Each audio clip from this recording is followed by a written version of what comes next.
My name is Sarah Martinez, and I'm 34 years old. What happened when my ex-husband walked into the Grand Convention Center last Thursday morning is something that will forever redefine how he thinks about ordinary versus extraordinary, and which version of me he should have valued while he had the chance. Picture this: David stepping confidently into the packed auditorium where 800 marketing professionals had gathered for the industry's most prestigious conference, expecting to network and advance his career, only to freeze in complete shock when he saw me standing at the podium, not as an attendee, but as the keynote speaker whose innovative marketing strategies had revolutionized digital advertising and earned me recognition as Marketing Executive of the Year. You see, that moment when our eyes met across the crowded auditorium wasn't just awkward, it was the crushing realization that the ordinary wife he'd left for his assistant had spent the past 6 months building something extraordinary while he was busy convincing himself that trading stability for excitement had been a smart decision. The same woman he'd dismissed as lacking ambition and spark was now commanding the attention of hundreds of industry leaders who had paid significant money to hear my insights on the future of marketing. Before we dive into this story, please take a moment to like and subscribe, but only if you genuinely enjoy stories about personal transformation and the moment when people who underestimated you realize they made a catastrophic error in judgment. Where are you watching from? Drop your location in the comments below. I love connecting with people who understand that sometimes the best response to being called ordinary is to build something so extraordinary that it speaks for itself. Let me take you back to that devastating January evening when David sat me down in our living room to deliver news that would shatter everything I thought I knew about our marriage, my worth, and what our 8-year relationship had meant to him. "Sarah, we need to talk," he said with the serious tone he typically reserved for discussing major financial decisions or family emergencies.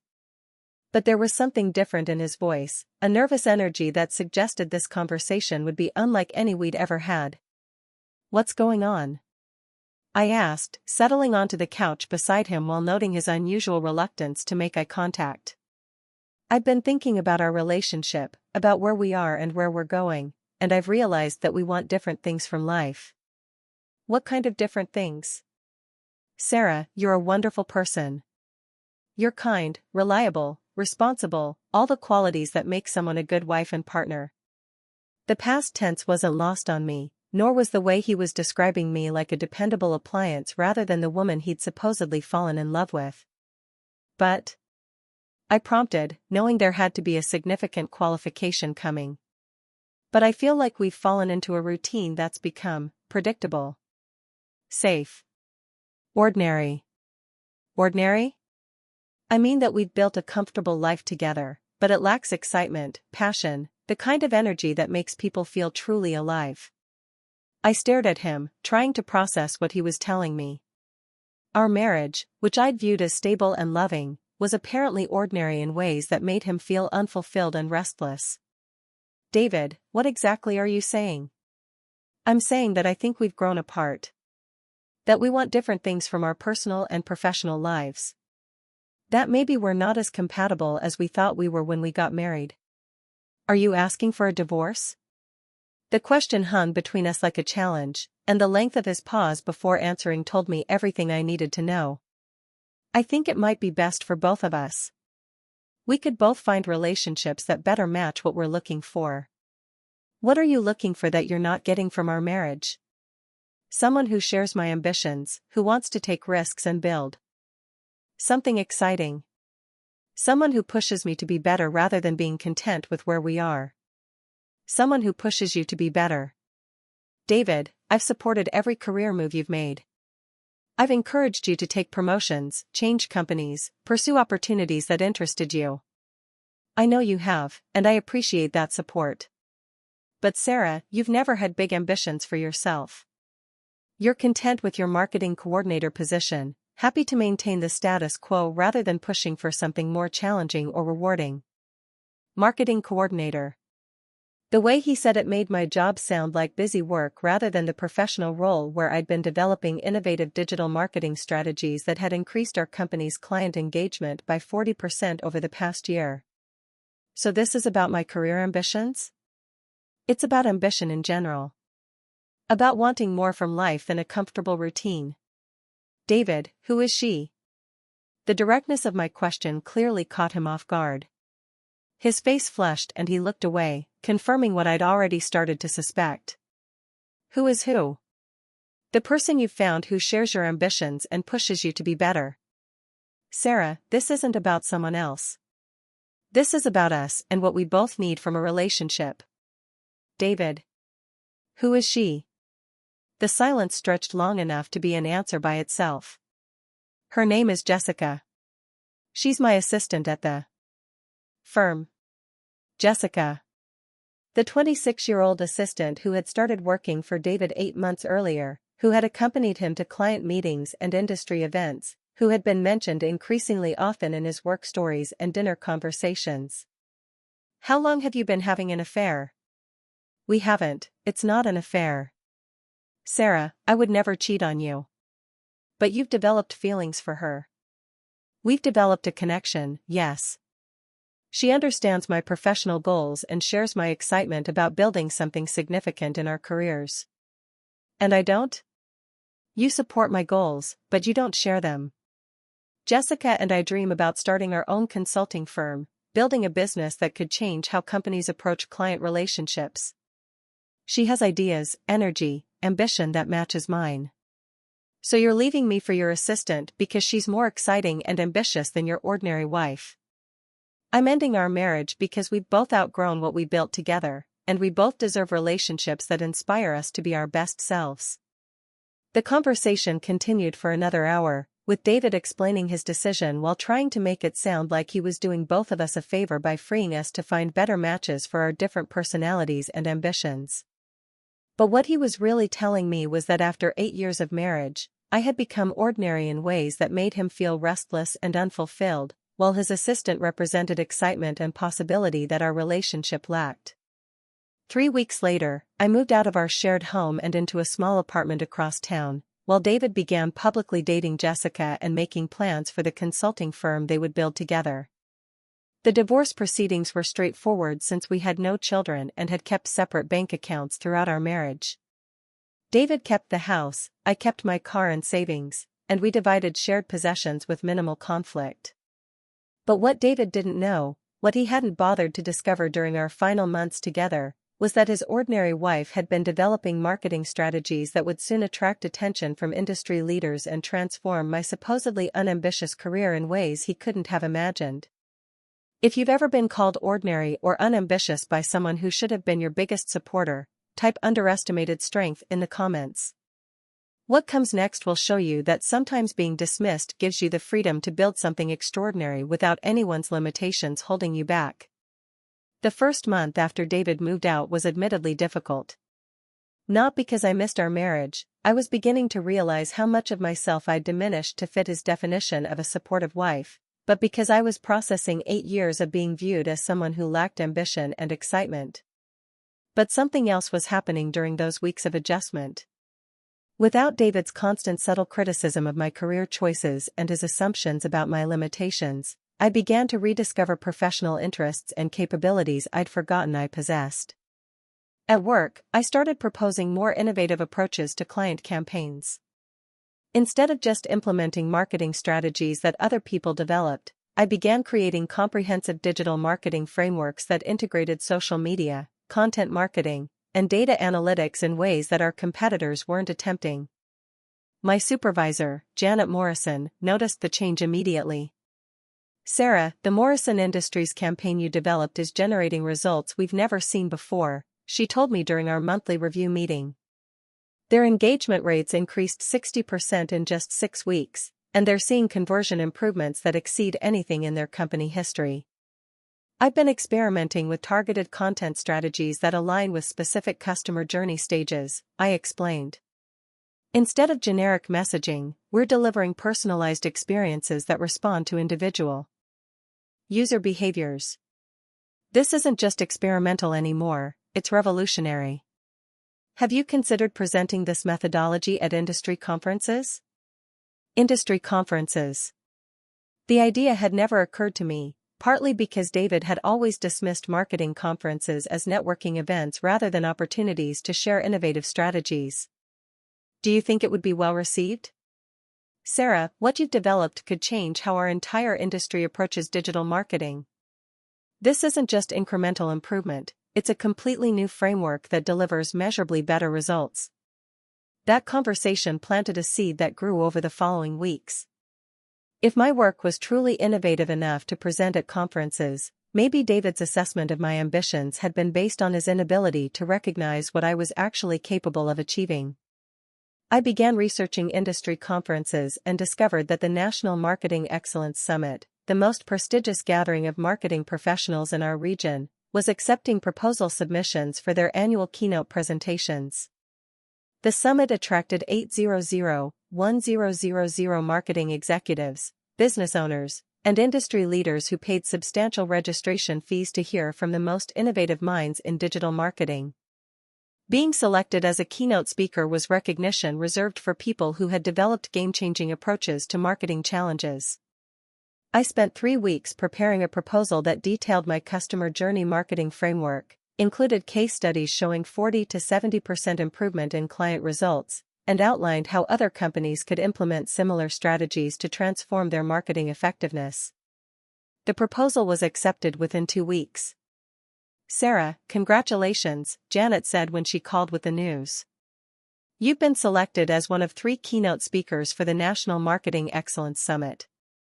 This is incredible recognition for both you and our company. I can't believe they chose my presentation. I can. Sarah, what you've developed represents the future of digital marketing. Companies across the country are going to want to understand and implement your methodologies." The months leading up to the conference were unlike anything I'd ever experienced professionally. I refined my presentation, developed supporting materials, and prepared to address an audience of industry leaders who would evaluate my work against the highest standards in marketing innovation. But I also began receiving calls from companies that had heard about my framework through industry networks. 3 Fortune 500 companies requested consulting services to implement my customer journey strategies. A marketing technology firm offered me a position as Director of Strategic Innovation with a salary that was double what I'd been making. By the time the conference arrived, I had established myself as one of the most sought-after marketing strategists in our region, with consulting clients generating revenue that exceeded what David and Jessica's entire consulting firm was projected to earn in its first year. The morning of my presentation, I stood backstage at the Grand Convention Center, reviewing my notes while 800 marketing professionals filled the auditorium to hear about the innovative strategies that had transformed how I approached digital marketing. I wasn't nervous about the presentation. I'd practiced it dozens of times and had complete confidence in the methodology I'd developed. But I was excited about the opportunity to share work that had grown from my desire to prove that David's ordinary wife was capable of extraordinary professional achievements. What I didn't expect was to see David walk into the auditorium 15 minutes before my presentation was scheduled to begin. He entered with Jessica, both of them wearing conference badges that indicated they were attendees rather than speakers. They found seats in the middle section, clearly planning to network and learn from industry leaders whose success they hoped to emulate. But when the conference moderator took the stage to introduce the keynote presentation, David's comfortable confidence began to change. "Ladies and gentlemen, we're thrilled to present our final keynote speaker, whose innovative customer journey marketing framework has revolutionized digital advertising for companies across the country. Please join me in welcoming Sarah Martinez, Marketing Executive of the Year and founder of the customer engagement strategies that are transforming how businesses connect with their audiences." I watched David's face as the moderator continued detailing my achievements, my consulting clients, and the recognition I'd received from industry publications. His expression shifted from mild interest to confusion to dawning recognition to complete shock. When I walked onto the stage, David's mouth literally fell open. Jessica looked confused, probably wondering why the woman being introduced as one of the industry's most innovative minds looked familiar. "Good morning," I began, looking out at an audience of 800 marketing professionals who had paid to hear my insights on the future of digital advertising. "I'm here to share strategies that have generated 40 to 70% improvement in client engagement and conversion rates through personalized customer journey frameworks. For the next 45 minutes, I presented methodology that demonstrated exactly the kind of innovative thinking and professional ambition David had claimed I lacked. The audience responded with the kind of engaged attention reserved for presentations that provide immediately applicable insights, and the question and answer session extended beyond its scheduled time because people wanted specific implementation guidance. But throughout the presentation, I was aware of David sitting in stunned silence, processing the reality that his ordinary ex-wife was being celebrated as one of the most forward-thinking marketing minds in their industry. After the presentation, I was surrounded by marketing executives who wanted to discuss consulting opportunities, technology companies offering partnership agreements, and industry publications requesting interviews about my innovative approaches to digital marketing. David waited until the crowd around me had thinned before approaching with Jessica trailing uncertainly behind him. "Sarah," he said, his voice carrying a mixture of shock and something that might have been regret. "I had no idea you were speaking at this conference." "Hello, David. I didn't expect to see you here either. Your presentation it was incredible. I didn't know you had developed these kinds of strategies. There's a lot you didn't know about what I was working on." "Sarah, when did you become so? I mean, how did you develop all this? The consulting clients, the industry recognition, the innovative frameworks? I developed them by having the ambition and creativity you said I lacked. Turns out, I just needed to stop limiting myself to fit your definition of who I should be." The conversation was brief and awkward, with Jessica standing quietly while David tried to process how dramatically he had misjudged the woman he'd left for being too ordinary to inspire his professional growth. 6 months later, I received a LinkedIn message from David. "Sarah, I've been following your career developments, and I want to congratulate you on everything you've achieved. I also want to apologize for not recognizing your potential when we were married. Watching your success has made me realize that I was too focused on what I thought ambition looked like to see the extraordinary work you were capable of creating. I hope you can forgive me for being so blind to who you really were." But the real validation wasn't his apology, it was the knowledge that I had built exactly the kind of innovative, ambitious career he'd claimed I wasn't capable of achieving. And had done it at a level that put me among the most respected professionals in our industry. The consulting firm he and Jessica had planned together never materialized. Jessica returned to traditional employment after 6 months, and David eventually took a position with a larger firm where he works as a senior consultant, reporting to executives who implement strategies similar to the frameworks I developed after he dismissed me as ordinary. Meanwhile, I expanded my consulting practice into a full-service digital marketing firm with 12 employees, partnerships with major technology companies, and clients that include Fortune 500 corporations seeking the innovative customer engagement strategies that grew from my desire to prove David wrong about my professional potential. Sometimes the greatest gift someone can give you isn't their support, it's their dismissal, because being underestimated gives you the freedom to build something extraordinary without anyone's expectations or limitations constraining your vision of what's possible. The husband who left me for being ordinary discovered that ordinary was just his inability to recognize extraordinary potential when it was right in front of him. And sometimes the sweetest vindication isn't proving someone wrong through words, it's building success so undeniable that they have to watch you receive recognition they never imagined you were capable of earning. What potential has someone in your life failed to recognize? What success have you built after being dismissed as ordinary? Thank you for listening to my story. If you've ever been underestimated by someone who should have been your biggest supporter, you're not alone. Comment extraordinary potential if you believe that being dismissed can become the catalyst for achieving things people never thought you could accomplish. Share this story with someone who needs to know that other people's limited vision of your capabilities doesn't have to become your reality. Subscribe and hit the notification bell for more stories about personal transformation, professional vindication, and the moment when people who underestimated you realize they made a terrible mistake. I'd love to know, do you think relationships suffer when partners have different levels of ambition, or should people support each other's growth regardless of how that growth manifests? Let me know in the comments. Remember, being called ordinary by someone who can't see your potential isn't a limitation, it's an opportunity to build something so extraordinary that their opinion becomes irrelevant.